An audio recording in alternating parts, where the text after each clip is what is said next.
selalu bahagia ya.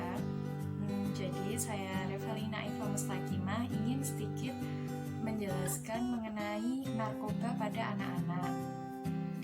Nah jadi gini, saya itu bertemu sama satu orang klien di mana dia sekarang ini usianya sekitar 13 tahun.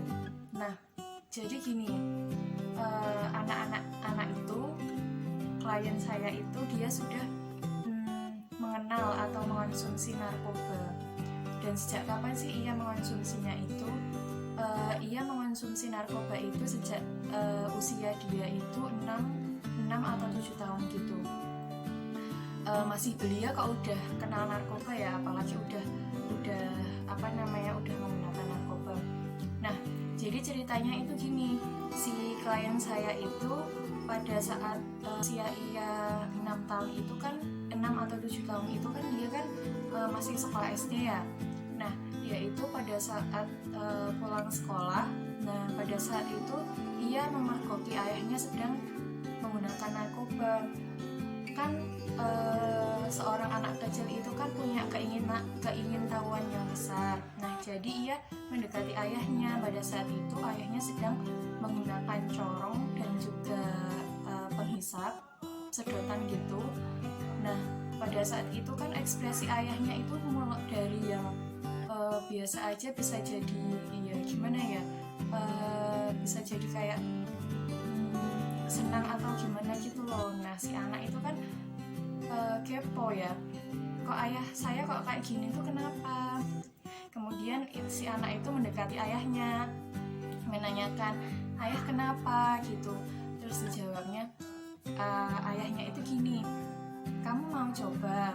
Nah, si anak itu bilang, iya ayah mau coba itu kan. Namun si anak itu kan tidak tahu kalau ternyata yang digunakan ayahnya itu narkoba. Nah, setelah itu si anak mencoba kan, habis mencoba itu dia kayak reaksinya itu awalnya dia itu nggak sadar dan dia malah kayak merasa ngefly gitu. Nah, habis itu selang beberapa minggu ia kayak merasa badannya itu nggak enak itu. Kemudian tanya sama ayahnya, ayah masih punya barang yang kemarin enggak?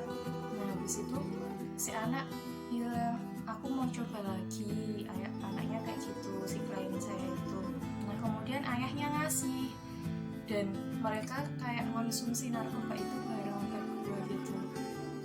Nah, karena klien saya ini termasuk keluarga yang berada, jadi kayak dia itu mau beli narkoba itu bisa gitu loh, nggak ada hambatan. Kan narkoba itu kan mahal ya, jadi si klien saya itu bisa kalau membeli tanpa harus dibelikan oleh orang tuanya atau ayahnya yang mengonsumsi itu. Nah, dia itu mulai dari kecil itu sampai sekarang itu masih mengonsumsi narkoba. Nah, padahal dia itu juga udah direhabilitasi kan, tapi ia nggak bisa lepas gitu. Nah, kemudian dia tahu dia menggunakan narkoba itu, dia tidak merasa marah kok ayahnya mengajarkan hal-hal yang jelek ya, tapi ia malah merasa senang, malah berterima kasih kepada ayahnya. Nah, kemudian saat ini dia sudah mulai kayak sedikit mengurangi ya, karena yang pertama ayahnya sekarang masih di panti rehab dan ia sudah keluar. Si anak itu direhab saat usia dia itu 8 tahun, jadi selang 1 tahun dia sudah direhab. Lalu bagaimana sekolahnya dia? Jadi dia itu sekolahnya itu homeschooling gitu ya, karena orang tuanya berada itu, ibunya masih peduli sama si klien saya ini, jadi ia masih disekolahkan. Lalu apa sih penanganan yang seharusnya dilakukan? Jadi saya menggunakan pendekatan agama dalam penanganan kasus ini. Yang pertama itu saya mengajak dia untuk malam-malam jam 10 itu saya ajak dia untuk sholatnya itu sholat taubat, kemudian yang kedua sholat tasbih yang ketika sholat hajat. Setelah itu baru mujadahan. Jadi pemujadahan itu dilakukan selama 40 hari. Kemudian setelah melakukan 3 sholat tadi, saya ajak klien untuk mujadahan atau berzikir. Yang pertama mengucapkan Sayyidul Istighfar. Kemudian yang kedua itu mengucapkan tahlil la ilaha illallah. Nah, kemudian setelah itu membaca zikir Ar-Rahman, membaca ya Rahman ya Rahman, begitu.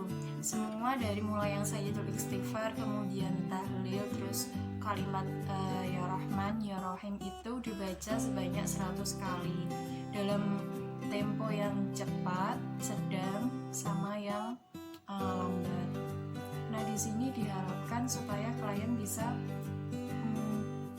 mendapatkan hidayah dan apa yang diperbuat oleh klien ini bisa diampuni oleh Allah.